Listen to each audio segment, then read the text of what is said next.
ನಮ್ಮ ಮೈಸೂರಿನ ಯುವಕ ಜ್ಞಾನಿಯವರು ಶ್ರೀರಾಮ್ಪುರದಲ್ಲಿ ಒಂದು ಮಾಂಸಾಹಾರಿ ಹೋಟೆಲ್ನ ಮಾಡಿದ್ದಾರೆ, ಒಳ್ಳೆ ರೆಸ್ಟೋರೆಂಟನ್ನು ಮಾಡಿದ್ದಾರೆ. ಇದು 3 ದಿನದ ಹಿಂದೆ ಇದು ಉದ್ಘಾಟನೆ ಸಮಾರಂಭಕ್ಕೆ ಬರಬೇಕಿತ್ತು. ಆದರೆ ನಾನು ಊರಿನಲ್ಲಿರೋ ಕಾರಣಕ್ಕೋಸ್ಕರ ಬರಲಿಕ್ಕಾಗಿರಲಿಲ್ಲ.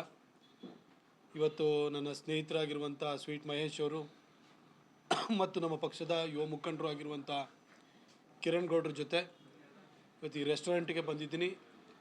ದಿ ಲಯನ್ ಅಂತ ರೆಸ್ಟೋರೆಂಟನ್ನು ಮಾಡಿದ್ದಾರೆ. ಇದರಲ್ಲಿ ಬಹಳ ವೆರೈಟಿ ತಿನಿಸುಗಳನ್ನ ಇಟ್ಟಿದ್ದಾರೆ. ನಾನ್ ವೆಜ್ ಪ್ರಿಯರಿಗಂತೂ ಒಳ್ಳೆ ಹೋಟೆಲ್ ಅಂತ ಹೇಳಲಿಕ್ಕೆ ಬಯಸ್ತೀನಿ. ಇಲ್ಲಿ ಚಿಕನ್, ಮಟನ್, ಕ್ರ್ಯಾಬಿಂದ ಹಿಡಿದು ಪ್ರತಿಯೊಂದು ಐಟಮ್ಸ್ ಕೂಡ ಇಟ್ಟಿದ್ದಾರೆ. ಸೀ ಫುಡ್ ಕೂಡ ಇಲ್ಲಿದೆ. ಯಾವುದೇ ಐಟಮನ್ನು ತೊಗೊಂಡ್ರೂ ಕೂಡ 250 ರೂಪಾಯಿಗಿಂತಲೂ ಜಾಸ್ತಿ ಯಾವುದು ಬೆಲೆ ಇಲ್ಲ. ಜನಕ್ಕೆ ಕೈಗೆಟುಕುವ ಬೆಲೆಯಲ್ಲಿ ಒಳ್ಳೆಯ ಒಂದು ರೆಸ್ಟೋರೆಂಟನ್ನು, ನಾನ್ ವೆಜ್ ರೆಸ್ಟೋರೆಂಟನ್ನು ಜ್ಞಾನಿಯವರು ತೆರೆದಿದ್ದಾರೆ.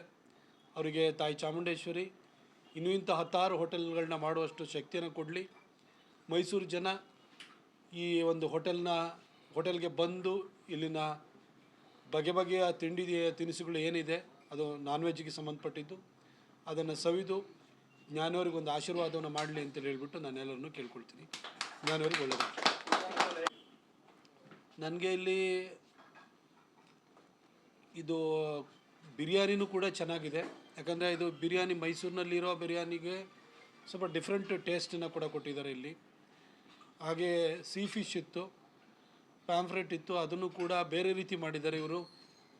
ಸಹಜವಾಗಿ ಮಂಗಳೂರು ಕರಾವಳಿ ಹೋಟೆಲ್ಗಳಲ್ಲಿ ಸಿಗುವ ರೀತಿಯಲ್ಲಿ ಇರಲಿಲ್ಲ. ಇದು ಬೇರೆ ಥರ ರೆಸಿಪಿನ ಮಾಡಿದ್ದಾರೆ, ಅದು ಕೂಡ ಚೆನ್ನಾಗಿದೆ. ಹಾಗೆ ಚಿಕನ್ ಐಟಮ್ಸ್ ಕೂಡ ಚೆನ್ನಾಗಿದೆ. ನಾನೊಂದು 3 ಐಟಮ್ಸನ್ನು ಟೇಸ್ಟ್ ಮಾಡಿದ್ವಿ, 3 ಕೂಡ ಚೆನ್ನಾಗಿದೆ.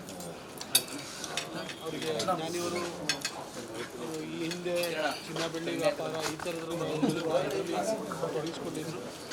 ಈಗ ಮೈಸೂರಿಗೆ ಒಂದು ಒಳ್ಳೆ ಹೋಟೆಲ್ ಬೇಕು ಅಂತ ಹೇಳಿ ಈ ಕ್ಷೇತ್ರಕ್ಕೂ ಕೂಡ ಅವರಿಗೆ ಎಲ್ಲ